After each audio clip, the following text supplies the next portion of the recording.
अरे क्या ड्रामा मचा रखा है तुम लोगों ने? साथ में नहीं रहे तो भागो यहाँ से, छोड़ो दूसरे को, तलाक ले लो। शादी के 10 दिन हुए नहीं है, तुम लोग को तुम्हें शुरू हो गई है कि मुझे इसके साथ नहीं रहना, मुझे इसके साथ नहीं रहना। क्या है ये सब? तो दीदी मैं क्या करूं, आप ही बता दो। इस जैसे इंसान के साथ रहूं? अरे 10 दिन में इसकी असलियत मेरे सामने आ गई। शादी से पहले तो बड़ा बोलता था कि मुझे खुश रखेगा, रानी बना के रखेगा, और अब देखो रात दिन लड़कियों से बातें करता रहता है। ऐसे इंसान के साथ थोड़ी ना मैं अपनी जिंदगी बिताऊंगी। क्यों बे, क्या चल रहा है ये सब? शादी के पहले की हरकतें शादी के बाद में नहीं सुधर दे रही है? दीदी ये झूठ बोल रही है, मैं फोन में नहीं लगा रहता हूँ। अच्छा, मैं झूठ बोल रही हूँ? फिर कल रात को किस लड़की का कॉल आया था जो बोल रही थी कि जानू खाना खा लिया, टाइम से घर पहुंच गए? दीदी ये सफेद झूठ बोल रहा है। वो तो कल मैंने इसे रंगे हाथों पकड़ा, तब भी देखो कैसे झूठ बोल रहा है आपके सामने। क्यों बे, क्या बोल रही है तेरी लुगाई? देख सच सच बता, वरना मार मार के तेरा भूत बना दूंगी मैं। क्या चल रहा है सब? दीदी ऐसी कोई बात नहीं है दीदी, वो सिर्फ मेरे ऑफिस कलीग का फोन था। आपको तो पता है ना, मैं 24/7 ऑफिस में काम करता हूँ। नाइट में भी शिफ्ट होती है, डे में भी शिफ्ट होती है, सारा दिन काम होता है। दीदी उसने सिर्फ इतना बोला था कि तुम घर पहुँच गए, और घर पहुँच गए तो मुझे कॉल कर लेना ताकि कल की मीटिंग सेट हो जाए। बस इतनी ही बात थी दीदी, और इसने शक कर लिया। फिर ये मैसेज क्या है कि जानू घर पहुंच गए ना, फ्री हो कॉल करना? दीदी उसने जानू नहीं लिखा था, तुम सच बताओ, उसने जानू लिखा था क्या? अरे जानू नहीं लिखा था तो क्या हो गया, मैसेज तो किया था ना। और दीदी एक बात बताना, वो कौन होती है पूछने वाली कि ये घर पहुंच गए कि नहीं पहुंच गए? दीदी उसने सिर्फ कॉल इसलिए किया था ताकि वो कल की मीटिंग की टाइमिंग कंफर्म कर सके। अब ये माजरा समझ आ गया मुझे कि क्या चल रहा है तुम दोनों के बीच में।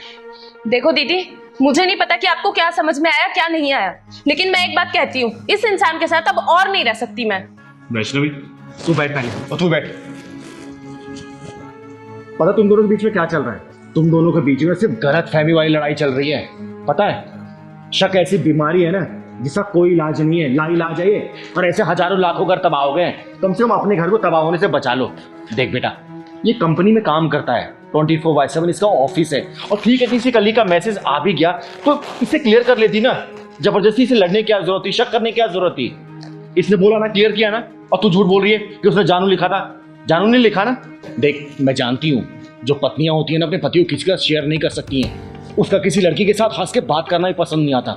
लेकिन बेटा समझ इस बात को, जब ये बाहर निकले कमाएगा तभी तो घर परिवार का खर्चा चला पाएगा ना। और छोटी छोटी बातों को लेकर क्लियर किया जाता है, शक नहीं किया जाता, समझी? और तू भी एक बात सुन ले, नौकरी करता है इसका मतलब ये नहीं कि किसी वक्त तेरे कोई सी कलीग तेरे को मैसेज कॉल कर देगी। देख घर परिवार के रिश्ते ऐसे नहीं चलते बेटा, बहुत समझ बूझ से चला जाता है, समझा ना? और ऐसे कोई भी चीज़ इसके दिमाग में अगर शक घर कर बैठी है ना तो क्लियर करना। लड़ने झगड़ने से या फिर तलाक लेने से, अलग हो जाने से इसका कोई समाधान नहीं निकलेगा। 10 दिन हुआ तुम्हारी शादी को, जग को मत हंसवाओ, समझे? वैष्णवी बात समझ इसको। हाँ दीदी, आप बिल्कुल ठीक कह रही हो, मुझे इन पे ऐसे शक नहीं करना चाहिए। लेकिन आप ही बताओ ना, मैं इनसे बहुत प्यार करती हूँ, और ऐसे रात रात में लड़कियों का कॉल आता है तो मुझे परेशानी होती है। लेकिन आपने हमें समझाया, उसके लिए बहुत बहुत थैंक यू, वरना तो हमारा परिवार बिखर ही जाता। लेकिन आइंदा से मैं ध्यान रखूंगी, अगर कोई भी ऐसी बात होगी तो मैं इन पे शक नहीं करूंगी, ना इनसे लड़ाई करूंगी, बैठ के इनके साथ क्लियर करूंगी। दीदी आपका बहुत बहुत धन्यवाद, जो आपने इसके दिमाग से सब जैसी लाइलाज बीमारी को दूर किया। देखो तुम दोनों की नई नई शादी हुई है ना, एक दूसरे का प्यार साझा करो ना, प्यार बांटो, वक्त गुजारो, बाहर घूमने जाओ। ये छोटी छोटी बातों पर लड़ाई झगड़ा करना, रूठ जाना, फिर खाना ना खाना, घर से बाहर निकल जाना, ये सब गलत है, समझे ना? आगे से मैं सुन ना लूं। और बेटा तुझे बहुत अच्छे से ध्यान रखना है, ठीक है? चल जा, मेरे चाय बना के लेना। और तू, उसके सामने मैंने तुझे डांटा नहीं चाहता, आगे से अगर ऐसी गलती किया ना और तो मारूंगी तुझे, समझा?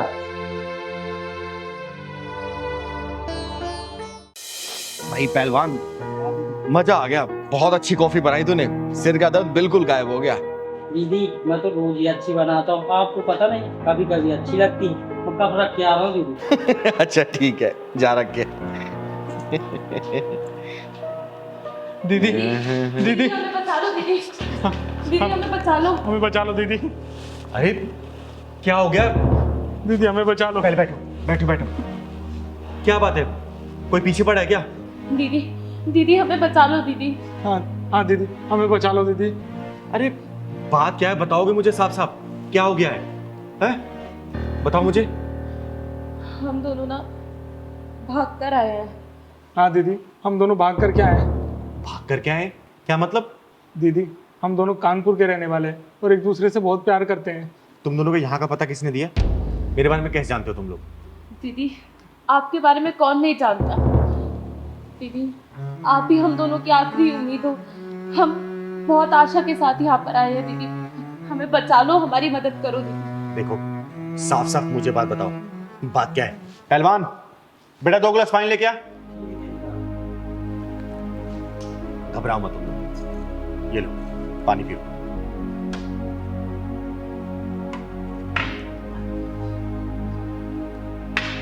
अब मुझे साफ साफ बताओ, क्या बात है?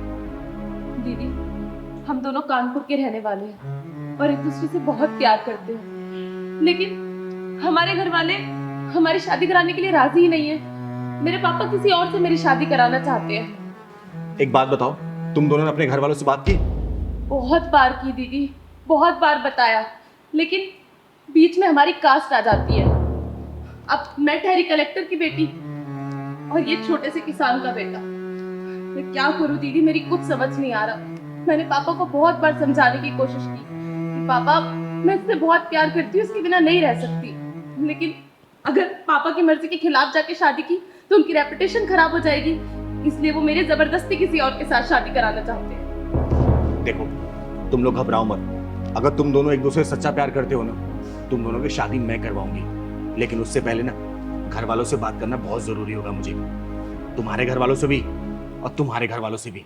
देखो, तुम लोग चिंता मत करो, और समझ ही नहीं आता ये समाज वालों को हो क्या गया है, हर चीज में जात क्यों लेके आते हैं। एक बात बताओ, जब तुम पैदा हुई थी तो तुम्हारे माँ बाप ने पूछा था क्या नर्स से कि तुम्हारी जात क्या है? या फिर तुम्हारे पापा ने जो मिठाइयां बंटवाई थी उस हलवाई से पूछा था कि तुम्हारी जात क्या है? हैं? बताओ ना, नहीं पूछा था ना? तो फिर ये, जब तुम अपना फैसला खुद लेना चाहती हो, बड़ी हो गई हो, बालिक हो, तो फिर इसमें जात कहां से आ गई? देखो बेटा, तुम दोनों परेशान मत हो, तुम दोनों घर वालों से बात मैं करूंगी। अगर मुझे जरूरत पड़े ना, मैं वहां पे चलूंगी भी, कानपुर मना लूंगी, लेकिन हमेशा एक बात याद रखना, सोच समझ के शादी करना, जिंदगी भर निभाना पड़ेगा, क्योंकि इसमें चिंगारी की इमेज की बात है, समझे? दीदी, मैं भले एक छोटे से किसान का बेटा हूँ, लेकिन जितना कमाता हूँ अपनी मेहनत और लगन से कमाता हूँ, मैं उतने में इसको बहुत खुश रख सकता हूँ। दीदी भैया, इतना मत घबराओ। आप दोनों सही हो ना, तो चिंगारी दीदी सब सही कर देंगी। सही कह रहा है पहलवान तू, और तुम दोनों घबराने की बिल्कुल जरूरत नहीं है। तुम दोनों के घर वालों से मैं खुद बात करूंगी। नहीं दीदी, प्लीज आप ऐसा मत करना। हमारे घर वाले तो हमारे जान के पीछे पड़े हुए हैं, हम जैसे तैसे बचते बचाते आपके पास आए हैं। अगर आप उनसे बात करोगे ना तो हमारे बारे में उन्हें पता चल जाएगा।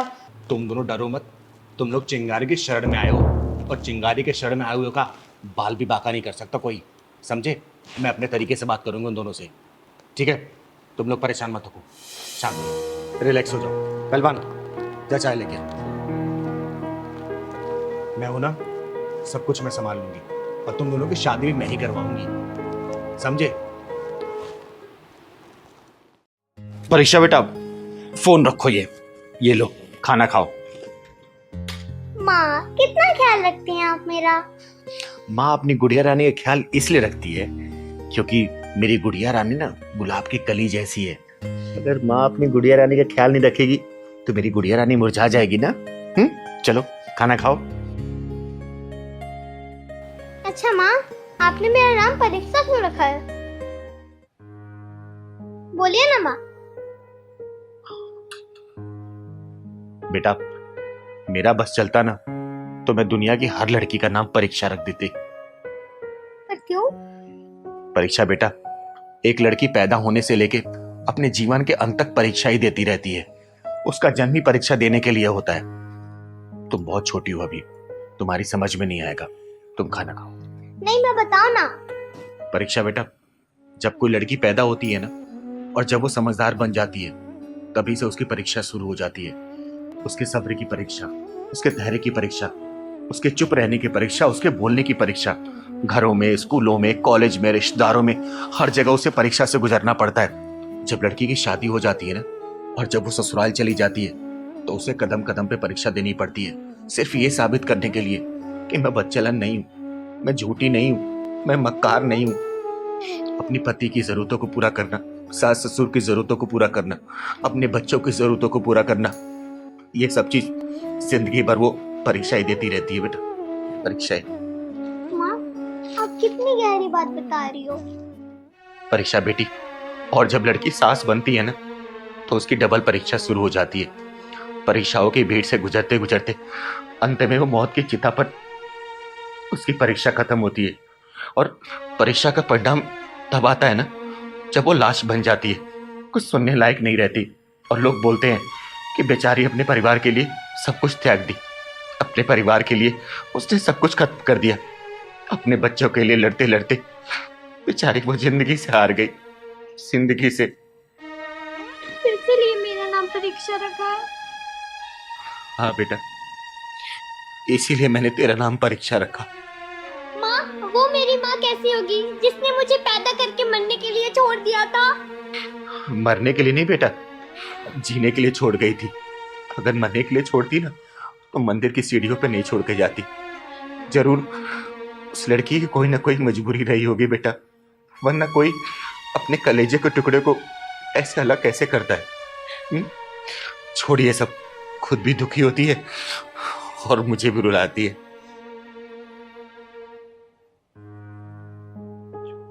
दीदी नमस्ते।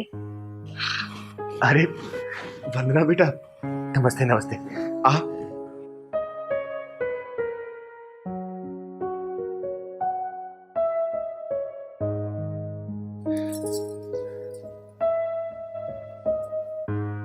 खुश रहो बेटा, भगवान तुम्हें हमेशा खुश रखे, ऐसे मुस्कुराती रहो। क्या बात है वंदना, आज इतनी उदास क्यों लग रही हो? दीदी अब तो मेरी सारी जिंदगी ऐसे उदासी में ही कटने वाली है। क्या मतलब? मैं कुछ समझी नहीं। दीदी आप तो जानती हो कि मेरी शादी को 5 साल हो गए हैं और अब तक मुझे माँ बनने का सुख भी नसीब नहीं हुआ है, और मैं कभी माँ भी नहीं बन सकती। ऐसे कैसे हो सकता है? मैं सही कह रही हूँ दीदी, हम दोनों ने सासू माँ के कहने पे अपने टेस्ट करवाए थे और सारी कमी मेरे अंदर ही निकली। रिपोर्ट में साफ साफ लिखा है कि मैं कभी माँ नहीं बन सकती। वंदना बेटा, ये सब तो ऊपर वाले की मर्जी से होता है, इसमें हम इंसानों का कोई जोर नहीं चलता। तुम किसी अनाथ आश्रम से कोई बच्चा क्यों नहीं अडॉप्ट कर लेती? यही सोच के तो मैं आपके पास आई हूँ दीदी। मैं कुछ समझी नहीं, मेरे पास क्यों आई हो? किसी अनाथ आश्रम में जाके बच्चे अडॉप्ट कर लो, 10-15 दिन में मिल जाएगा तुम्हें बच्चा। दीदी मैं चाहती हूँ कि मेरे सुने आंचल में परीक्षा को डाल दो। वंदना बेटा, परीक्षा मेरे जिगर का टुकड़ा है, मैं इसके बिना एक पल भी नहीं रह सकती। नहीं, मैं अपनी माँ को छोड़ के कहीं नहीं जाऊंगी। वंदना बेटा, तुम तो जानती हो ना कि मैं परीक्षा को किस हालात में मंदिर से उठा के लेके आई थी। ये भगवान का वो प्रसाद है जिसे मैं सिर माथे लगा के रखती हूँ। जीने का आधार है ये, इसके बिना मैं एक पल भी जी नहीं सकती बेटा, एक पल भी नहीं। दीदी एक वो थी जो अपने बच्चे को मरने के लिए छोड़ गई, एक आप हो जो अपनी नजरों से एक पल के लिए ओझल नहीं करती, और एक मैं हूं जो आंचल फैला के आपसे भीख मांग रही। वंदना बेटा, परीक्षा को लेके मैं स्वार्थी हो चुकी हूँ, और मेरा स्वार्थ इतना है ना कि ये अब मेरी कमजोरी बन चुकी है। इसके बिना मैं एक पल भी नहीं जी सकती बेटा, एक पल भी नहीं। दीदी भगवान की भी कैसी लीला है ना, आप बच्चा पैदा नहीं कर सकती लेकिन फिर भी आपको बच्चे का सुख है, और एक मैं हूं पैदा करना चाहती हूँ लेकिन भगवान मुझे ये सुख ही नहीं देना चाहता। तुम चिंता मत करो वंदना, मैं तुम्हारे साथ कल अनाथ आश्रम चलूंगी, मेरी जान पहचान है वहां पर। देखना तुम्हारी सोनी गोद में ना खुशियों के फूल मुस्कुराएंगे, अब फूल। माँ, ये अनाथ आश्रम क्यों बनाया जाता है?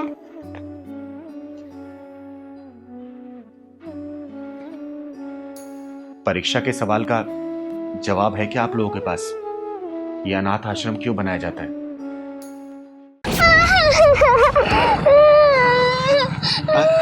अरे क्या हुआ तपस्या बेटा, रो क्यों रही हो? मैं माँ के लिए दवा लेने गई थी।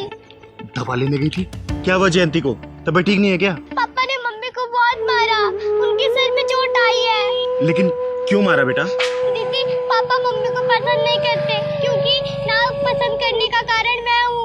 क्या तुम्हारी वजह से तुम्हारे पापा तुम्हारी मम्मी को मारते पीटते हैं? हाँ दीदी, पापा को लड़का चाहिए था पर मैं पैदा हो गई। बेटियां तो सौभाग्य से पैदा होती हैं, फिर वो कमीना अपने भाग्य के दरवाजे के ताले को क्यों तोड़ना चाहता है? दीदी, मैं माँ के लिए दवा लेने गई थी पर पैसे कम होने के चलते दुकान वाले ने भगा दिया। चिंता मत कर बेटा, दवाई लेके मैं चलूंगी तेरे माँ के पास। चल मेरे साथ। दीदी, मुझे पापा से बहुत डर लगता है, कहते हैं कि एक दिन तुझे दहेज देके जान डालूंगा। तू चिंता मत कर बेटा, चल जरा मैं देखती हूँ कि कौन किसको जहर देता है। पता नहीं कहाँ चली गई मेरी बेटी, इतनी देर से दिखाई नहीं दे रही है। इतनी आवाजें लगा ली मैंने।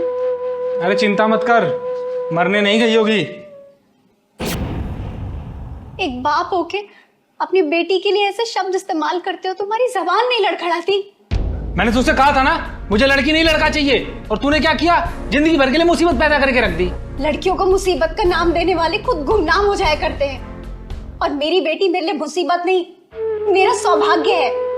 और उसको मुसीबत का नाम देके अपनी जिंदगी को बर्बादी के रास्ते में मत डालो। ओए सुन, मेरे जितने भी दोस्त हैं ना, उन सब के घर में लड़के पैदा हुए हैं। 15 साल बाद उनसे कंधे से कंधा मिला करके चलेंगे, बिजनेस में उनका हाथ बटाएंगे। और मैं क्या करूंगा? घर में बैठ करके बेटी की चौकीदारी करूंगा, जिंदगी भर कमा कमा कर उसके लिए दहेज के पैसे इकट्ठा करूंगा। इतना पागल दिखता हूं क्या मैं तुझे? बोल। बस करो जगत, बस करो। मैं तुम्हारे आगे हाथ जोड़ती हूँ। बेटियां अभिशाप नहीं होती, बल्कि बेटियों के पैर जिस घर में पड़ते हैं ना, वहां से पाप खत्म हो जाते हैं सारे। चिंगारी दीदी, आप अगर जयंती बेटी की मांग में भरे सिंदूर का ख्याल ना होता ना, तो तेरे दोनों टांगे चीर कर रख देती मैं। दीदी, ये मांग में भरा सिंदूर सुहाग की निशानी होता है, लेकिन इस सुहाग की आग में ना जाने मुझ जैसी कितनी और औरतें झुलस रही है, वो भी सिर्फ इसलिए क्योंकि हमारी कोख पे हमारा बस नहीं है, क्योंकि इन जैसे लोगों को हम बेटा पैदा करके नहीं दे सकते। माँ, भले आपको पापा की बात चुभती है पर बुरी मुझे लगती है। मैं चीखती हूँ, मैं रोती हूँ, मैं चिल्लाती हूँ। तपस्या बेटा, तू चिंता मत कर, चिंगार दीदी है ना तेरे साथ। माँ, आपकी कसम, मैं एक दिन दिखा दूंगी पापा को कि लड़कियाँ बोझ नहीं होती है, लक्ष्मी होती है लड़कियाँ। शाबाश बेटा, शाबाश। देखना, एक दिन मैं बहुत बड़ी सिंगर बनूंगी और दुनिया भर में मेरा नाम होगा। और आप जो मेरे से नफरत करते हैं ना, आप ही कहते फिरोगे कि तपस्या मेरी बेटी है, मेरी। वाह बेटा वाह, लेकिन आपको इसके लिए बहुत मेहनत करनी पड़ेगी। दीदी, मैं बहुत मेहनत करूंगी और एक दिन बहुत बड़ी सिंगर बनूंगी, देखिएगा। ये पकड़ बेटा। ओए, घटिया सोच रखने वाले नीच इंसान, तुझे भी पैदा किसी औरत ने किया होगा और उसे भी किसी औरत ने ही पैदा किया होगा। अगर वो औरत तुझे पैदा नहीं करती ना, तो तेरा कोई वजूद नहीं रहता, समझा? चिंगारी दीदी, इस इंसान को कुछ भी समझाना कोयले की खान में सफेदी करने के बराबर है। जयंती बेटा, चिंगारी वो बला है ना, अगर अपनी पे आ गई तो कोयला भी रंग बदलने पे मजबूर हो जाता है। फिर इस घटिया इंसान की औकात ही क्या है? अरे इसकी सोच कैसी नहीं बदलेगी, मैं भी देखती हूँ। दीदी, इस इंसान की नजरों में लड़कियों की कोई अहमियत नहीं है। इसको आज लड़कियों की खासियत और अहमियत के बारे में बताती हूँ मैं। सुन ले हो गंदी नाली के कीड़े, लड़कियों ने क्या क्या कारनामे करके दिखाए ना, मेरी जुबानी सुन। श्रीमती सरोजिनी नायडू, श्रीमती प्रतिभा पाटिल, पीटी उषा, किरण बेदी, लता मंगेशकर, आशा भोसले, इन सबके नाम इतिहास के पन्नों में सुनहरे अक्षरों में दर्ज है। अरे देश उनकी विभूतियों को सलाम करता है। और तू, ये बच्ची है ना, ये कल के आने वाली स्टार है, उभरता हुआ सितारा है ये। कल को जब ये आसमान की बुलंदियों को छुएगी ना, तो तू किस मुंह से इसे बेटी बोलेगा? बोलना, किस निगाहों से इसे नजरें मिलाएगा? बोलना, बोल। दीदी, मैं अपनी घटिया सोच पर बहुत शर्मिंदा हूँ, मुझे माफ कर दो दीदी। और जयंती, मुझे माफ कर दे। तपस्या बेटा, मुझे माफ कर दो बेटा। नहीं पापा, माफी नहीं। वो दिन मैं जरूर लाके दिखाऊंगी। पूरा दुनिया भर में कहते फिरोगे कि तपस्या मेरी बेटी है, मेरी। इसी आईडी से उस लड़की को परेशान करता है तू? बोल, ये सोशल मीडिया की बीमारी तेरी खत्म होगी नहीं होगी? बेटा, ये फेसबुक, इंस्टाग्राम, व्हाट्सएप, ये जब सोशल मीडिया है ना, अगर इसके जाल में कोई फंस जाता है वो निकल नहीं पाता है। घर परिवार सब नष्ट हो जाता है, नष्ट। समझा? आगे से अगर मैंने देख लिया ना, काट के रख दूंगी तुझे। समझा? ले निकल। इन लोगों को क्या हो गया है? सोशल मीडिया पे नाचना है, नंगी नंगी फोटो डालनी है, और ऐसे लोग कमेंट और लाइक करते हैं।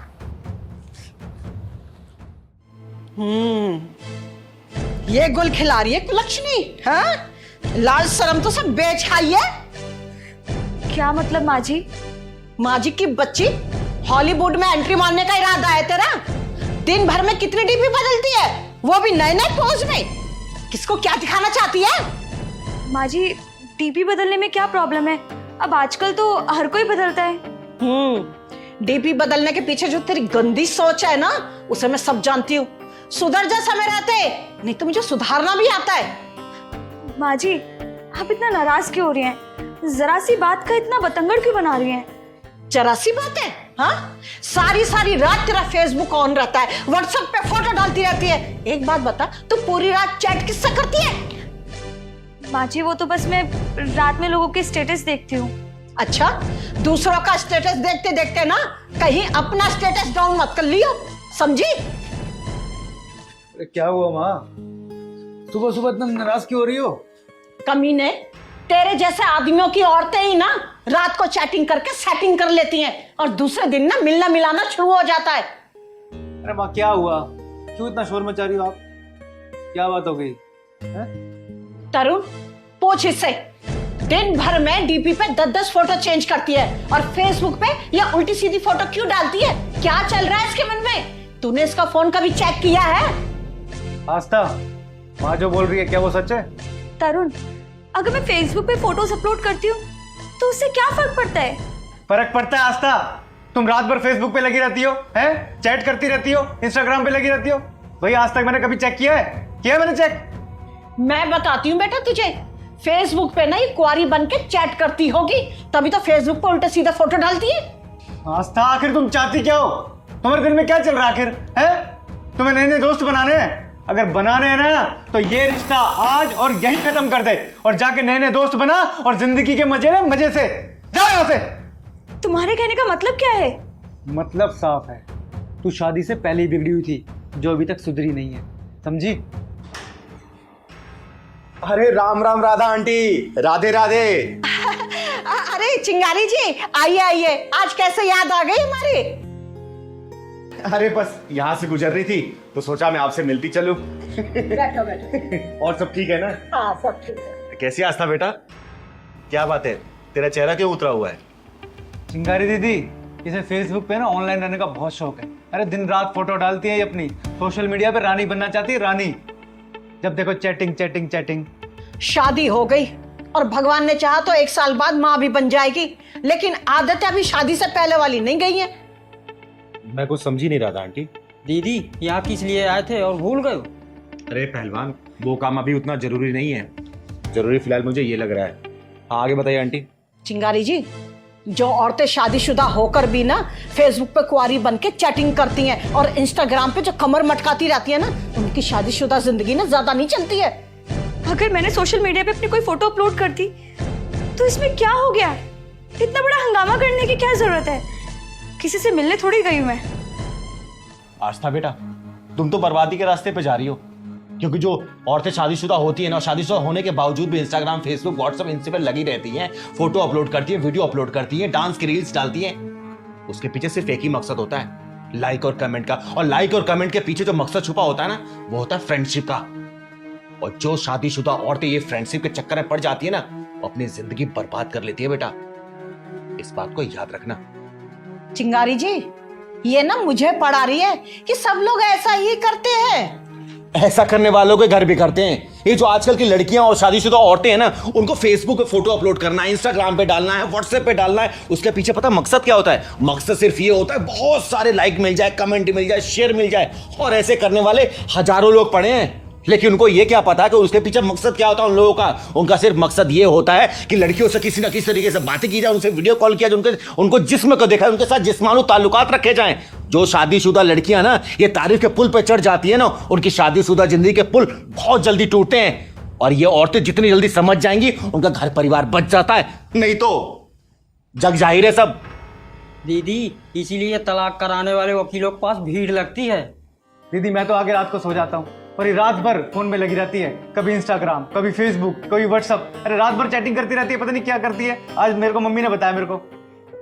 आस्था बेटा, पास्ट को अगर प्रेजेंट के रिश्तों के ऊपर रखने की कोशिश करोगी ना, तो ना पास्ट रहेगा और ना ही प्रेजेंट। अब फ्यूचर तो भूल ही जाओ। इंटरनेट ऐसा जाल है ना, अगर कोई इंसान उसमें फंस गया, जिंदगी भर कितनी भी लाख कोशिश कर ले, निकल नहीं पाता है, समझी? दीदी ये फोन लोगों को बहुत आगे तक ले जा रहा है, उतरना कहीं होता है, उतर कहीं जाते हैं। ठीक है मम्मी जी, अगर मेरे सोशल मीडिया चलाने से इतनी ही दिक्कतें हैं ना, तो ना ही मैं फेसबुक चलाऊंगी, ना ही इंस्टाग्राम और ना ही व्हाट्सएप पे कोई स्टेटस अपलोड करूंगी। आज के बाद कुछ नहीं चलाऊंगी। मम्मी जी मुझे माफ कर दो please. Tarun I am sorry, चिंगारी थी, सॉरी। आस्था बेटा, ये जो सोशल मीडिया के प्लेटफॉर्म है ना, इंस्टाग्राम, व्हाट्सएप, फेसबुक, ये सब चलाने में दिक्कत नहीं है, दिक्कत है लाइक और कमेंट के जाल में फंसने में। और तुझे पता है, इसके चक्कर में ना हर दूसरा घर डिस्टर्ब हो रखा है। ये सब चलाने से कोई मना नहीं कर रहा तुझे, लेकिन हाँ, कोई भी चीज अगर लिमिट में की जाए ना बेटा, रिश्ते संभल के चलते हैं। शादी हो गई तेरी, सब्जी ध्यान रख इस बात। ठीक है, मैं आप सबके लिए चाय बना के लाती हूँ। ठीक है बेटा, जा बना के। साले, आज तू पकड़ा ही गया। बहुत शिकायतें सुन रही थी मैं तेरी। तू अपनी बीबी को मायके क्यों नहीं भेजता है? बोलना, तेरे सास ससुर तेरे माँ बाप जैसे नहीं है क्या? बोल। दीदी मैं तुम्हें शिकायत का कोई भी मौका नहीं दूंगा, मैं अब उसे छोड़ आऊंगा। आज शाम को तू अपनी बीबी को उसके मायके छोड़ के आएगा। और याद रखना, तेरे सास ससुर तेरे माँ बाप जैसे ही हैं बेटा। और आगे से मैंने कोई शिकायत सुन ली ना, बहुत मारूंगी तुझे, समझा? जी समझ गया दीदी, अब आगे तो कोई भी मौका नहीं दूंगा दीदी। शाम को उसे पहुंचा के मायके। जी दीदी, चलिए जी दीदी। अरे कहाँ मर गई आरती? ओ आरती! हाँ हाँ बाजी, आप मंदिर से आ गए? वो बस थोड़ी सी आंख लग गई थी। तेरी ना आंख ही फोड़ दूंगी किसी दिन, ना ये आंख रहेगी ना लगेगी। कहाँ है तेरा गुलाम? वो ऑफिस गए हैं। ऑफिस गए?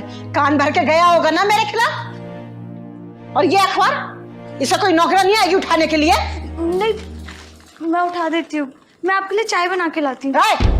चाय गई भाड़ में। ये बता, मेरे कपड़े धोए कि नहीं धोए? हाँ धो दिए और इस्त्री करके भी रख दिए। इस्त्री करके रख दिए? मंदिर से पैदल चल के आ रही हूँ, पैरों में दर्द हो रहा है, चल पैर दबा, अच्छे से दबाइयो। और देख, कान खोल के सुन ले, मैं औरों से ना अलग हूं। जब घर से बाहर जाती हूँ ना, तो अपने कान और आंखें घर में छोड़ के जाती हूँ। तो ना मेरे खिलाफ बोलने की ना कोई जरूरत मत करियो। और अपने गुलाम पति के साथ में ना मिलकर अगर तूने कोई षड्यंत्र रचा ना, तो देख लेना, बहुत टेढ़ी औरत हूं मैं। जी माँ जी।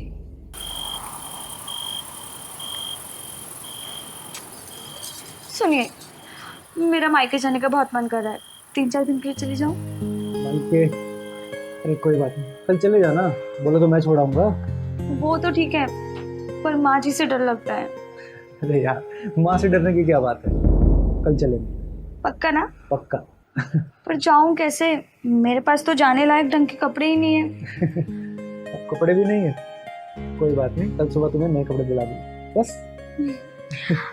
पर पक्का प्लीज, आप माँ जी से बात कर लोगे ना? उनको बोल देना सिर्फ 3-4 दिन के लिए जाना चाहती हूँ। अरे माँ से डरने की कोई जरूरत नहीं है, हमारी माँ है, वो थोड़ी गुस्से वाली तो है। समझी?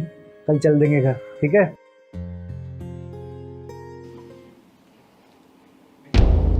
अच्छा, मेरे खिलाफ पंचायत बैठी हुई है, षड्यंत्र रचा जा रहा है।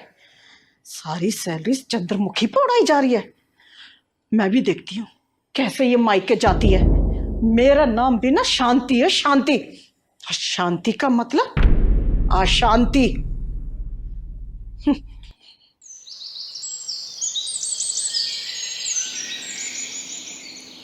माँ जी चाय। तुझ में लाज शर्म है कि नहीं है? क्या हुआ मम्मी जी? ये पल्लू तेरे सर पर टिकता क्यों नहीं है? और एक बात बता, मैंने तुझसे क्या कहा था कि मेरे कान और आंखें ना तेरे ऊपर हैं। रात को तुम दोनों क्या पंचायत कर रहे थे? माँ कभी तो शांति से रह लिया करो और हमें भी शांति से जीने दो। बेटा, भले ही मेरा नाम शांति है, ना शांति से रहती हूँ और ना किसी को शांति से रहने देती हूँ। हाँ तो ठीक है, फैलाओ शांति। माँ आरती कुछ दिनों के लिए अपने घर जाना चाहती है। जब तुम दोनों ने फैसला कर लिया है तो मुझसे पूछने की क्या जरूरत है? तू जो अपनी उड़न परी को आकाश में उड़ाने की कोशिश कर रहा है ना, एक दिन ना यही घर की इज्जत का झंडा ना आकाश में लहराती फिरेगी। इसके चाल चलन ना ठीक नहीं है। अरे माँ, कभी बोलने से पहले सोच तो लिया करो, किससे बोल रही हो, क्या बोल रही हो। जब देखो टर टर टर टर करती रहती हो। अच्छा, तो अब तू सिखाएगा मुझे कि मुझे कैसे बोलना चाहिए? माँ एक बात बताओ, आप आरती से इतना चिढ़ती क्यों है? आखिर उसकी गलती क्या है? वो भी तो आपकी बेटी जैसी है ना। इसकी गलती यह है कि उसने तुझे ना अपना गुलाम बना रखा है। उंगलियों के इशारे करना चाहती है वो। जा रही हूँ मैं इस घर से। अरे जिस घर में नौकरानी के बराबर भी इज्जत ना हो, उस घर में कौन बहू रहना चाहेगी? हाँ, जा यहाँ से। इस घर में तेरी कोई जरूरत नहीं है। माँ पागल हो गई है क्या? हाँ हाँ, पागल हो गई हूँ। इस घर से तो 11,000 का चंदा लेके जाएंगे। लगता है गलत समय पे आ गए वो। नहीं नहीं चिंगारी जी, सही समय पे आई हो। बहू घर छोड़ के जा रही है, बधाई के गीत गा के जाना। क्या बात है बेटा, मामला कुछ गड़बड़ सा लग रहा है। जी इस घर में बहू नहीं बल्कि नौकरानी की जरूरत है। दीदी, सास बहू की खिचड़ी कभी क्यों नहीं पकती? पहलवान बेटा, बीरबल की खिचड़ी तो पक सकती है, लेकिन ये सास बहू खिचड़ी पकना बहुत मुश्किल है। अरे बैठिए ना दीदी, बताइए कैसा ना हुआ। अरे मेरी छोड़ बेटा, ये बताइए घर में गर्मा गर्म सन्नाटा क्यों छाया हुआ है? दीदी, मैंने बहुत कोशिश करी इस घर में जगह बनाने के लिए, माँ जी के दिल में अपनी जगह बनाने के लिए, लेकिन ना घर में जगह बना पाई और ना माँ जी के दिल में। बस इसीलिए घर छोड़ के जा रही हूँ। माँ जी एक बात बताइएगा, आप भी कभी बहू बन के इस घर में आई थी ना? क्या आपकी सास ने आपके साथ ऐसे व्यवहार किया क्या जैसे आप अपनी बहू के साथ करती हैं? देखिए झूठ मत बोलिएगा, सच बोलिएगा। आज के समय में ऐसा हो गया है ना, सास का नाम सुनते ही बहू के दिल दिमाग में सिर्फ एक ही चेहरा नजर आता है, डरावनी सास। थर थर कांपती है बहुए। हमेशा एक बात याद रखिएगा, अगर आप किसी की बेटी को बहू बना के अपने घर में लेके आई है ना, उसे दिन रात डांटेंगे, फटकारेंगे या फिर उसे नीचा दिखाएंगे, रुलाएंगी, आपकी खुद की अपनी बेटी ससुराल में ना सुखी नहीं रह पाएगी। इस बात को ध्यान रखिएगा। मुझे ना ज्ञान मत दो, मैं बहुत ज्ञानी हूँ। माँ जी, किसी की बेटी जब घर में बहू बन के आती है ना, तो बहुत सारे अरमान लेके आती है, बहुत सारे सपने सजा के आती है। वो ये सोचती है कि अपने अच्छे आचरण, अच्छे संस्कार से सास ससुर का दिल जीतूंगी, अपने पति की महारानी बन के रहूंगी। लेकिन होता क्या है, ससुराल में पहुंचते सब कुछ उल्टा हो जाता है। बहुओं के सपने टूट जाते हैं, अरमान बिखर जाते हैं। अरे मैंने मान लिया बहुओं से गलतियां हो जाती है, शुरू में क्या होता है कि थोड़ा टाइम लगता है एडजस्ट करने में, लेकिन इसका मतलब ये तो नहीं ना कि बहुओं को इतना मजबूर कर दो सामान उठा के अपने मायके जाने के लिए तैयार हो जाए।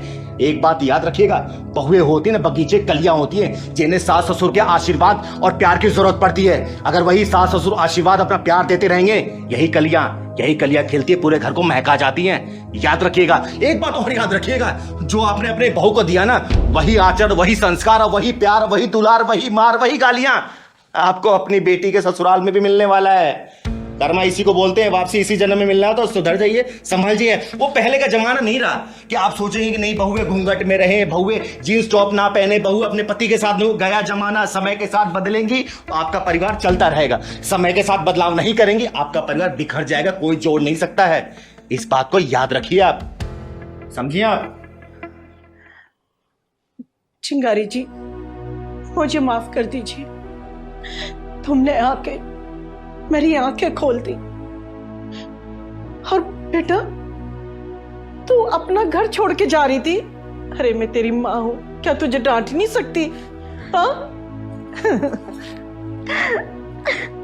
देख बेटा, ये माँ है, और कहते ने सास का ओहदा माँ से भी बड़ा ही समझ तू, क्योंकि माँ की डांट फटकार तो हर बेटियां सह लेती हैं, लेकिन सास की सही नहीं जाती। और माँ जी, बड़प्पन उसी में है कि आप सास नहीं माँ बन के रहें और इसे बहू नहीं बेटी बना के रखें, तभी घर परिवार चल सकता है। और थोड़ा सा मॉडर्न ख्याल तो आप नहीं, आप पुराने जमाने को छोड़िए, ठीक है? ठीक है चिंगारी जी। बहुत बहुत शुक्रिया दीदी, आपने हमारा घर बचाया। अरे बेटा, तू जोरू का गुलाम मत बन, माँ का दुलारा ही बन जा, ठीक है? चलिए मैं चलती हूँ, कल आऊंगी।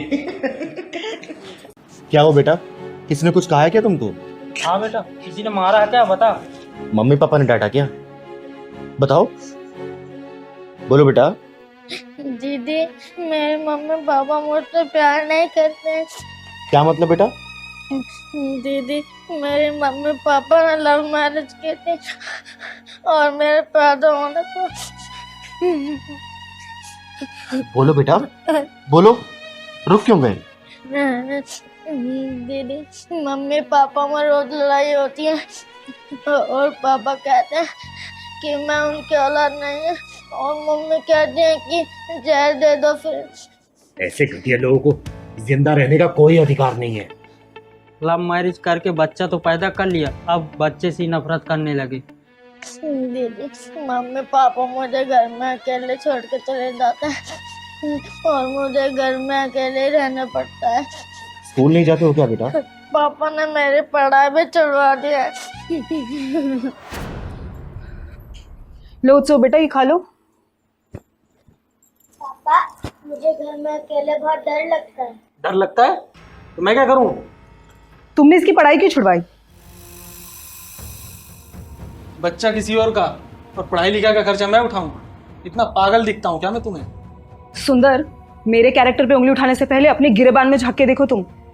आप दोनों की लड़ाई में मेरी पढ़ाई खत्म हो गई, मेरा क्या कसूर है? बेटा, तेरा कसूर सिर्फ इतना है कि तू उस माँ का बेटा है जिसने प्यार और शादी तो मुझसे किया, लेकिन तेरा बाप किसी और को बना दिया। मैं तुम्हारी हर बात बर्दाश्त करती रही, ये सोचकर कि मेरा परिवार खराब ना हो और इस बच्चे का फ्यूचर खराब ना हो। अरे इसका फ्यूचर तो उसी दिन खराब हो गया था जिस दिन तूने मुझे धोखा दे करके अपने यार से मिलकर के इस बच्चे की नींव रखी थी होटल के बंद कमरे में। तेरा कसूर नहीं है इसमें, दोष तो मेरा है जो मैंने तेरे ऊपर विश्वास करके तेरे प्यार के जाल में फंसी थी। औरत के ऊपर उंगली उठाना तो बहुत आसान है और उसके कैरेक्टर पे उंगली उठाना तो उससे भी ज्यादा आसान है, लेकिन अपने दिल में झांककर अपने मन के आईने में अपना असली चेहरा देखना बहुत ही मुश्किल है सुंदर बाबू। अरे तेरे कहने का मतलब क्या है? मैं कैरेक्टर लेस हूं क्या? मुझे पूछने के बजाय अपनी आत्मा से पूछ, जवाब मिल जाएगा। पापा, आप कहते हैं कि मैं आपका बेटा नहीं हूँ, तो मैं किसका बेटा हूँ? मेरा बाप कौन है? अरे अपनी माँ से पूछ कि तेरा बाप कौन है। और रिया, तूने मुझ पर हाथ उठा करके ये तो साबित कर दिया कि तू मांग में सिंदूर तो मेरे नाम का भरती है, पर तेरे मन के मांग में अभी भी तेरा यार बसता है। मुझे आज पता चला कि लव मैरिज के रिश्ते चलते क्यों नहीं है, क्यों बिखर जाते हैं ये लव मैरिज के रिश्ते। क्योंकि शादी के पहले लड़का लड़की के बीच में वो सब हो जाता है जो शादी के बाद होना चाहिए, और जब एक आदमी का मन एक औरत से भर जाता है ना, तो वो एक औरत के सिर्फ और सिर्फ कैरेक्टर में उंगली उठाता है। एक काम करो, मार दो इस बच्ची को, जहर दे दो इसे। ओए, बंद कर तू ये अपनी बकवास, वरना तेरे साथ तेरे इस सपोले को भी ठिकाने लगा दूंगा। शादी के पहले का प्यार वो तलवार है जो शादी होने के बाद अपने परिवार का गला काटता है। अरे क्यों नहीं समझ पाते दुनिया वाले कि शादी अगर परिवार की मर्जी से हो ना तो ही टिक पाती है। लव मैरिज से कोई ठिकाना नहीं है, लेकिन नहीं, किसी को समझना ही नहीं है। कोई ड्रम में जाता है, कोई रेलवे ट्रैक पे जाता है, कुछ नहीं समझ पा रहे दुनिया वाले। और आजकल के लौंडे लौंडिया, उनका तो कहना ही बेकार है। दीदी, इस बच्चे का क्या कसूर है कि दोनों के बीच में पिस रहा? चल बेटा, मैं भी देखती हूँ कि तेरे बाप के ऊपर कितनी लातों के बाद बातों का असर होता है। चल दीदी, ये लव मैरिज की बीमारी कहाँ से आ गई? बेटा, उसी का इलाज करने जा रही हूँ। चल बेटा।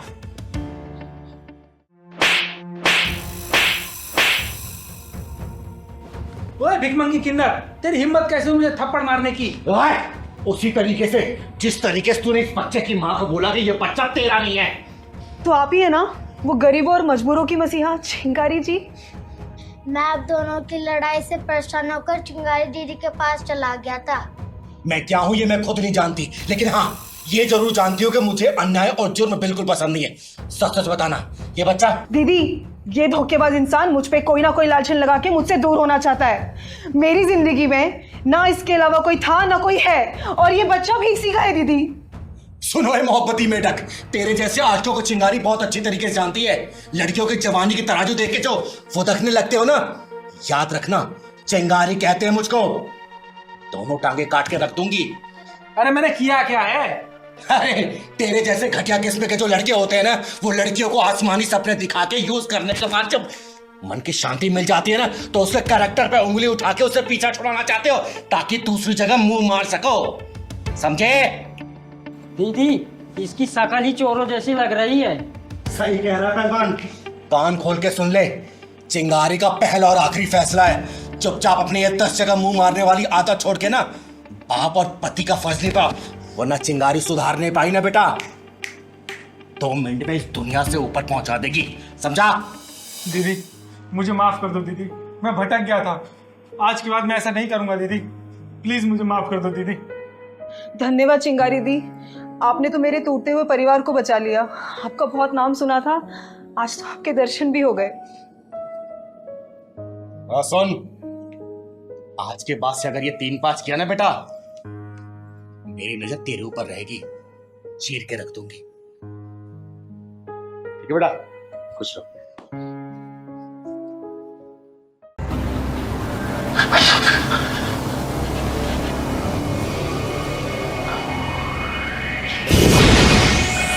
हे भगवान, क्या हो रहा है मेरे घर में?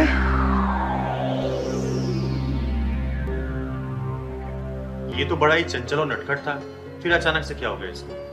दीदी, बड़े मन्नतों के बाद हमारा बेटा सनी पैदा हुआ और भावना दोबारा माँ नहीं बन सकती। अगर ये माँ बनी तो इसके बचने के चांस बहुत कम होंगे। दीदी, मेरा बेटा खेलने में कूदने में हर काम में नंबर 1 था, फर्स्ट आता था। पता नहीं इसे क्या हो गया कि ये 4-5 महीने से गुमसुम सा हो गया दीदी। फिर अचानक से क्या हो गया इसको? यही तो पता नहीं चल पा रहा है दीदी, पता नहीं क्या हुआ इसको, तभी तो आपको बुलाया है। अब आप देखो दीदी इसको। दीदी, आपने तो न जाने ऐसे कितनों को ठीक किया है दीदी। मेरे बेटे पे भी चमत्कार कर दो ना दीदी, इस पे भी हाथ रख दो ना दीदी, इस शनि को मेरे ठीक कर दो दीदी प्लीज।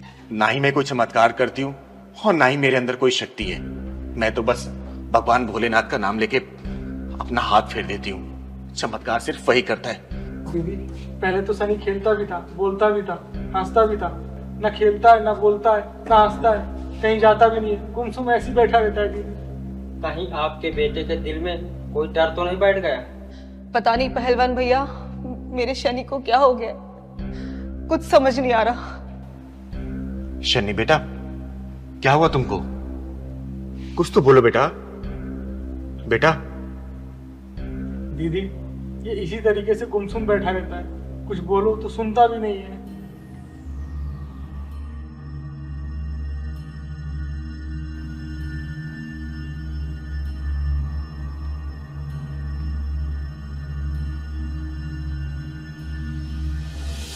भावना बेटा, यहाँ कोई आसपास बांझन औरत रहती है क्या? हाँ दीदी, 4-5 घर छोड़कर एक बांझन का घर है, लेकिन क्या हुआ दीदी बताओ ना। बेटा, 1 गिलास पानी लेके आना, 1 चुटकी हल्दी डाल देना उसमें। जा। ठीक है दीदी, मैं लेके आती हूँ।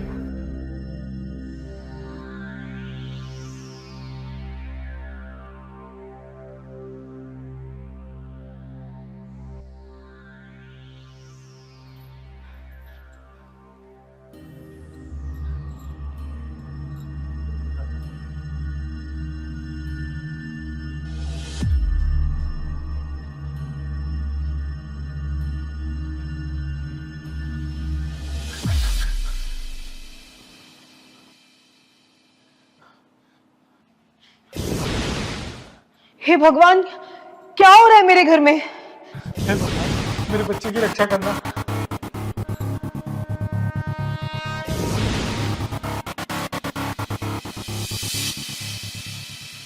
ये लो, ये पानी अपने बच्चों को पिला दो। भगवान ने चाहा ना 2-4 दिन में बिल्कुल ठीक हो जाएगा, खेलने कूदने लगेगा ये। पिला दो। दीदी, बता दो मेरे बच्चे को क्या हुआ है दीदी, प्लीज बता दो।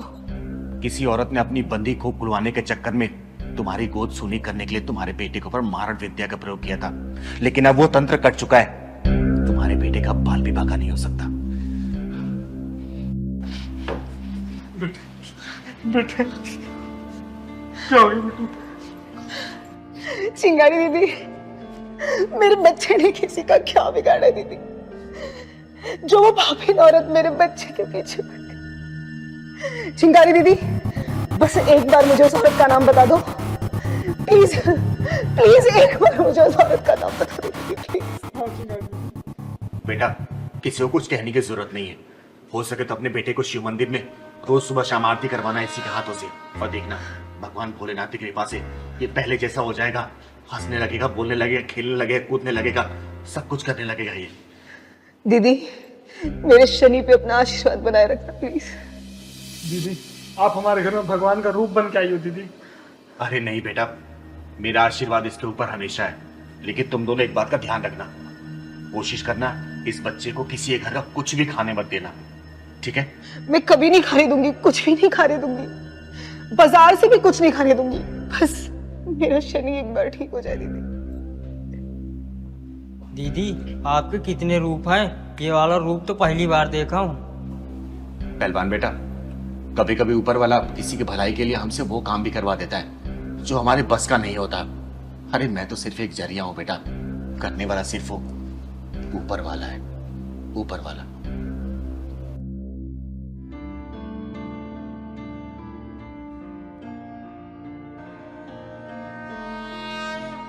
पापा शाम हो गई है, आरती का समय हो गया है। शनि, शनि मेरे लाल, मेरे बच्चे तो बोलने लगा शनि। चिंगारी दीदी देखो ना, मेरा शनि बोलने लगा। चिंगारी दीदी देखो ना, देखो ना, मेरा शनि बोलने लगा। चिंगारी दीदी, पापा मंदिर में चलोगे क्या? हाँ बेटे चलो हम सब मिलके मंदिर चलते हैं, चलो। हाँ, चल। माफ कीजिएगा जल्दी बहन जी, क्या आपने हमारी बेइज्जती करवाने के लिए अपने घर पे बुलाया है?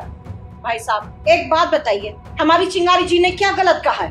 प्रभात जी, मैं वही बोल रही हूँ जो हो रहा है और जो होने वाला है। आपके बेटे का फोन पासवर्ड के साथ 7 दिन के लिए मेरी बेटी के पास रहेगा, और मेरी बेटी का फोन भी पासवर्ड के साथ 7 दिन के लिए आपके बेटे के पास रहेगा। भाई साहब, क्या आप अपने बेटे का फोन खोल के दिखा सकते हैं? मैं दावे के साथ कह सकती हूँ उसके फोन में ना 3-4 पासवर्ड लगे होंगे। जयंती बहन जी, क्या अब हमारे बच्चों के रिश्ते इसी प्रकार तय हुआ करेंगे? भाई साहब, यहाँ तक तो सब ठीक था, लेकिन आने वाले कल में पता नहीं क्या क्या करना पड़ेगा। अब ये बात छोड़ो, आप ये बताइए हमारी बेटी कैसी लगी आपको? आपकी बेटी तो हमें बहुत अच्छी लगी। अगर आपकी बेटी मेरे घर में बहू बनकर आ जाती है तो मैं यही समझूंगा मानो मेरे घर में लक्ष्मी का वास हो गया। प्रभात जी, जो शर्तें आपके ऊपर लागू हो रही है ना, वही शर्तें हमारे ऊपर भी लागू होंगी। और वैसे वो जमाना चला गया जब बच्चों के गुण मिला के और कुंडली मिला के शादियां हुआ करती थी। अरे आजकल के जमाने में तो बिना गर्लफ्रेंड वाला लड़का ढूंढना और बिना बॉयफ्रेंड वाला लड़की मिलना बहुत ही मुश्किल हो गया है। इसलिए हमारे बच्चों की फोन की अदला बदली होगी। इससे हमें पता चल जाएगा कि आपके बच्चे के पास कितनी लड़कियों के फोन आते हैं, और आपको भी पता चल जाएगा कि हमारी बेटी के कितने फोन बजते हैं। बेटा, अगर तुम मेरे बेटे सागर से कुछ पूछना चाहती हो तो पूछ सकती हो। मैं क्या पूछूं? जो मम्मी जी और चिंगारी दीदी चाहेंगी वो मुझे मंजूर है। सागर बेटा, आपको सारिका से पूछना चाहोगे? आप शादी के बाद हाउसवाइफ बन के रहना चाहोगे या जॉब करना चाहोगे? अगर हस्बैंड की सैलरी से मेरा घर अच्छे से चल रहा है तो मैं हाउसवाइफ रहना पसंद करूंगी। और कभी भगवान ना करे कि कहीं मेरे हस्बैंड की जॉब चली गई या कुछ प्रॉब्लम हो गई तो मैं जरूर जॉब करूंगी और अपनी गृहस्थी अच्छे से संभालूंगी। वाह बेटा, कितने अच्छे विचार है तुम्हारे। जयंती जी, जब लड़का लड़की ने एक दूसरे को पसंद कर ही लिया है तो क्यों ना पंडित जी को बुला के आगे की कार्रवाई शुरू कर दे? हाँ, क्यों नहीं भाई साहब। सारिका दीदी चुप क्यों बैठी हो, कुछ तो बोलो। प्रभात जी, भले ही लड़का लड़की एक दूसरे को पसंद कर चुके हैं, लेकिन बड़े होने के नाते हम दोनों का फर्ज है कि एक दूसरे को हम लोग समझ लें और जान भी लें। चिंगारी जी, मैं कुछ समझा नहीं। अंकल जी बुरा मत मानिएगा, मैं बताती हूँ।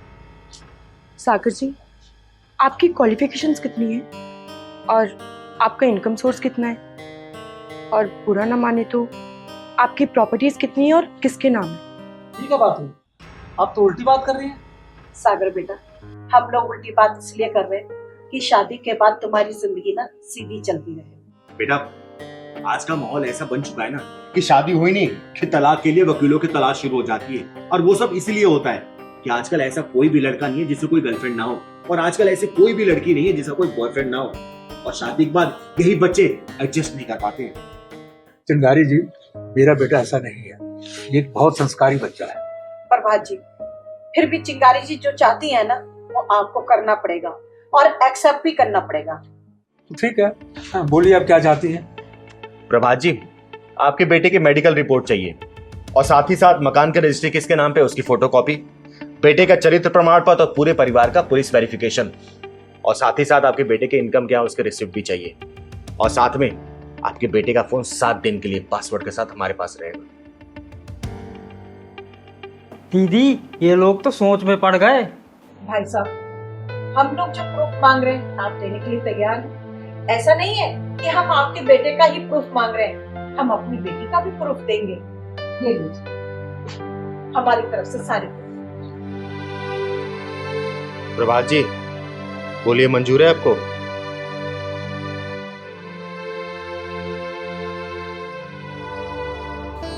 अंकल जी, आपको पता है कोई बिचौलिया जब रिश्ता करवाता है तो वो अपनी पूरी ताकत लगा देता है रिश्ता करवाने में, और दोनों परिवार के लोगों को झूठ झूठ बोलकर ये यकीन दिला देता है कि ऐसा रिश्ता आपको कभी भी कहीं नहीं मिलेगा। आजकल लड़के लड़कियां सुहागरात में साथ तो होते हैं, लेकिन दिल में उनके गर्लफ्रेंड बॉयफ्रेंड बसे रहते हैं। इसलिए तो आए दिन समाचार में सुनने को यही मिलता है कि पत्नी ने अपने प्रेमी के साथ मिलकर पति के 10 टुकड़े कर डाले। चिंगारी जी, बात तो आप सही कह रहे हैं। और साथ में ये भी सुनने को मिलता है कि पति ने अपनी प्रेमिका के चक्कर में अपनी पत्नी को मार डाला। अंकल जी, आज समय बदल चुका है, अगर हम समय के साथ नहीं चले तो ऐसी ही शादियां टूटती रहेंगी, परिवार बिखरते रहेंगे और तलाक होते रहेंगे। अरे सोशल मीडिया एक आग है जिसकी चपेट में आने से कोई भी घर बचा नहीं है। झूठ, जालसाजी इन्हीं सबसे भरा पड़ा है सोशल मीडिया। आजकल तो 2-2 बच्चों की माओ को ही पांव लड़खड़ा रहे हैं। ऐसे में बच्चों की शादी पूरी छानबीन के साथ ही करनी चाहिए। जयंती जी, मुझे आपकी सारी शर्तें मंजूर हैं, और मैं कोशिश करता हूं कि जल्दी से जल्दी जो भी चीजें आपने मंगवाई हैं मैं आपको भिजवा दूं। एक बात और, हाँ बोलो बेटा, क्या कहना चाहती हो? मुझे सिंपल शादी करनी है, मुझे सिंपल फोटोग्राफी और सिंपल वीडियोग्राफी चाहिए। मुझे ये कोई प्री वेडिंग के चक्कर में नहीं पड़ना। अरे बेटा, ये तो बहुत अच्छी बात है, मुझे भी ये सब पसंद नहीं है। तो बेटा जी पापा। तो प्रभात जी, हमारी तरफ से रिश्ता मंजूर है, लीजिए, मुंह मीठा कीजिए। अरे वाह। लेकिन हाँ, जो प्रूफ हमने मंगवाए हैं ना आपसे, बस वो भेज दीजिएगा आप। चिंगारी जी, आजकल की जनरेशन ना जाने कौन से चक्रव्यूह में फंसती जा रही है। हर एक के मोबाइल फोन में 3-3, 4-4 पासवर्ड, पता नहीं लगता कि कैसे खोले। प्रभात जी, मेरा तो ये मानना है कि पति पत्नी के जिंदगी के मोबाइल में सिर्फ एक पासवर्ड होना चाहिए, और वो मोहब्बत का, और मोहब्बत से खुलना चाहिए वो। वाह, क्या बात कही है चिंगारी। शुक्रिया। चिंगारी जी, हमें आपकी एक नहीं सुननी। आपने अपनी बेटी को यही संस्कार दिए थे क्या? अरे समधी समधन जी, आप लोग इतने नाराज क्यों हो रखे हैं? मेरी पूजा से कोई गलती हो गई है क्या? पहलवान बेटा, चाय पानी लेके आप, पूजा के सास ससुर आए हुए हैं। चिंगारी जी, हम यहाँ पर चाय पानी पीने के लिए नहीं आए हैं। क्या हुआ आंटी जी, पूजा दीदी से कोई गलती हुई है क्या? पूजा दीदी की तरफ से मैं हाथ जोड़ के माफी मांगता हूँ। अरे चिंगारी जी, हमारे मोहल्ले में बहुत सारी बहुएं हैं, पर आपकी बेटी जैसी कोई नहीं है। चिंगारी जी, आपकी बेटी ने ना हमारी नाक में दम किया हुआ है। देखिए समधन जी, अगर ऐसी बात है ना तो मुझे अकल ठिकाने लगाने भी आता है, मैं उसको सुधार के दम लूंगी। वो नहीं सुधरने वाली, और ना ही किसी की बात मानने वाली है। अगर वो ना सुधरी तो हम जरूर सुधर जाएंगे, यानी कि खा पीकर इतने मोटे हो जाएंगे कि चलना फिरना भी दुबर हो जाएगा। एक उदाहरण आपके सामने है। ये सब उसकी सेवा का फल है चिंगारी जी। देखिए, माफ कीजिएगा, मैं कुछ समझ नहीं पा रही हूँ। मैं समझाती हूँ चिंगारी जी। क्या? गुड मॉर्निंग पापा जी। गुड मॉर्निंग बेटा जी। पापा जी, ये आप क्या दिन रात फोन में लगे रहते हैं? इधर दीजिए, लीजिए जूस पीजिए। अरे बेटा जी, ये क्या सुबह होते ही तुम्हारी दादागिरी शुरू हो जाती है। कभी ये खाओ, कभी ये पियो, जल्दी उठो, मंदिर जाओ, पार्क में जाके चक्कर काटो। बेटा क्या है ये सब? पापा जी बात मत घुमाइए, मैं जैसा बोल रही हूँ वैसे ही कीजिए, समझे आप? जैसा मैं बोलूंगी वैसा ही करना पड़ेगा। आप लीजिए जूस पीजिए। जूस। अच्छा एक बात बताइए, आपने सिगरेट छोड़ दी या अभी भी चल रही है? सिगरेट कहाँ है? सिगरेट सिगरेट, हाँ वो तो बेटा मैंने छोड़ दी, बिल्कुल छोड़ दी। अच्छा ये बताओ बेटा, क्या तुमने मुझे घर में कभी सिगरेट पीते हुए देखा? नहीं ना? नहीं, लेकिन मैं घर की बात नहीं कर रही, बाहर की कह रही हूँ। अपने दोस्तों के साथ पीते तो नहीं? नहीं बेटा, बिल्कुल नहीं, बिल्कुल छोड़ दिए मैंने, सच कह रहा हूँ। चलो अच्छी बात है, अब जल्दी से जूस खत्म कीजिए और पार्क में जाकर 1 घंटा तेज तेज चलिएगा, पूरे पसीने से भीगे मिलने चाहिए मुझे। तब तक मैं करेले का जूस तैयार करती हूँ। करेले का जूस, ठीक है बेटा, मैं अभी इसे खत्म करता हूँ। हाँ।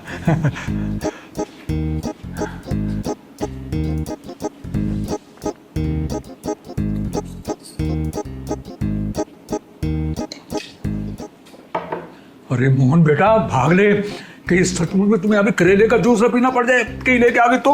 अरे भाग।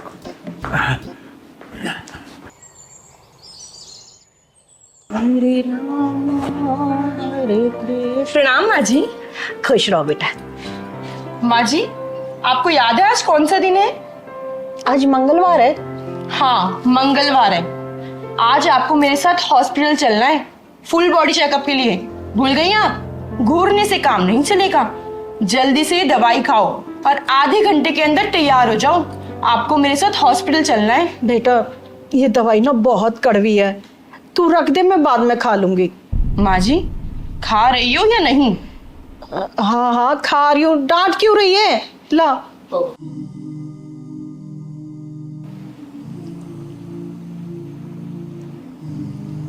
आपके कपड़े तैयार करके रख दिए मैंने बेड पर, अब जल्दी से नहा धो लीजिए, तैयार हो जाइए। जब तक मैं आपके लिए गरम गरम पनीर के पराठे बनाती हूँ। पूजा एक बात बता। जी माँ जी पूछिए। तू मेरी बहू है या मेरी सास जो सारा दिन मेरे ऊपर ऑर्डर चलाती रहती है?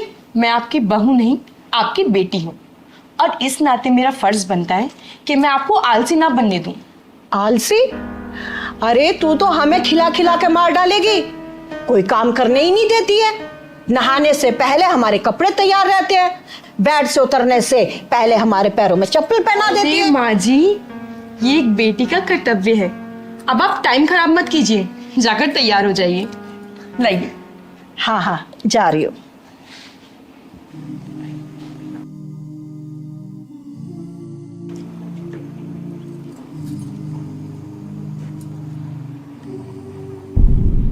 मुझे मत देखो, प्लेट में देखो, सारा खत्म होना चाहिए। अरे यार मैं इंसान हूँ, जानवर नहीं, पेट भर चुका है मेरा। खा रहे हो या नहीं? हाँ खा रहा हूँ, डरा क्यों रही हो? सबके सब बिगड़े हुए हो, एक दिन देखना सबको सीधा कर दूंगी मैं। पूजा सबका इतना ध्यान रखती हो, कभी अपना भी ध्यान रख लिया करो। देखो सूख के कितनी पतली हो गई हो। बेटा इसने हम सबकी सेहत का ठेका ले रखा है ना, तो अपने ध्यान कैसे रखेगी भला? अरे पापा जी आ गए आप? हाँ बेटा आप बैठिए, मैं अभी आपके लिए करेले का जूस लेकर आती हूँ। हाँ पापा जी बैठिए, आपके लिए करेले का जूस आ रहा है। करेले का जूस? बहू मैं घी की सब्जी खा लूंगा, दलिया खा लूंगा, पार्क के 2 घंटे एक्स्ट्रा चक्कर काट लूंगा, पर ये करेले का जूस ना बेटा, मुझे बहुत घबराहट होती है।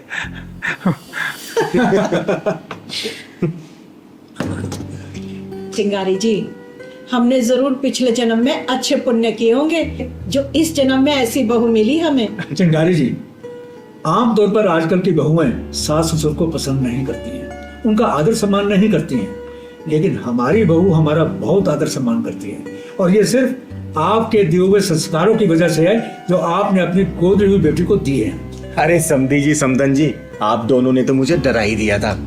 आप लोगों को पता है, मैंने अपनी पूजा बेटी को ना बाहर की हवा नहीं लगने दी, उसे सिर्फ अच्छे संस्कार दिए, अच्छी बातें बताई है। उसके दिमाग में मैंने सिर्फ एक ही बात डाली है कि जो तेरे सास ससुर है ना, वही तेरे असली माँ बाप है। जैसे तू भगवान की पूजा करती है ना, वैसे ही अपने सास ससुर की पूजा करना। चिंगारी जी, आपकी बेटी ने हमारा दिल जीत लिया है। उसकी जितनी तारीफ करो उतनी कम है। मेरी बेटी मेरे बताए हुए रास्ते पे चल रही है, इससे ज्यादा खुशी एक माँ के लिए क्या होगी। चिंगारी जी, आजकल की बेटियां ना शादी के बाद भी ना अपनी पुरानी यादें नहीं भूल पाती हैं, और हमारी बेटी, हमारी बहू तो साक्षात लक्ष्मी है। चिंगारी जी, आपको एक बात बताऊं, हमारी बहू तो चाय का कब तक नहीं उठाने देती है और रोब ऐसे डालती हो जैसे सारे घर की दादी माँ हुई हो। लेकिन हमें उसकी ये डांट डपट भी बहुत अच्छी लगती है, क्योंकि उसी में उसका प्यार झलकता है। मेरी पूजा दीदी यहाँ थी ना, तो हमें भी उंगलियों में नचाती थी। चिंगारी जी, हम तो बस आपको यही सब बताने के लिए आए। बस समझी समझन जी, इसी तरीके से मेरी बेटी आप दोनों का दिल जीतती रहे, इससे ज्यादा खुशी की बात मेरे लिए कुछ भी नहीं होगी। अरे समोसे भी खाइए, अरे खाइए। ले पहलवान बेटा ले। क्या बात कह रहे हैं शर्मा जी आप? चिंगारी जी, मैं जो कुछ भी कह रहा हूँ ना, सोच समझ कर कह रहा हूँ, और मेरा फैसला एकदम अटल है। और हमने ना पक्का फैसला कर लिया है चिंगारी जी।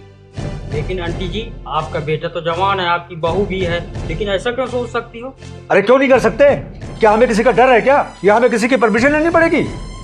चिंगारी जी, ये फैसला हमने ऐसे ही नहीं किया है, बहुत मजबूरी में आके हमने ये फैसला लिया है।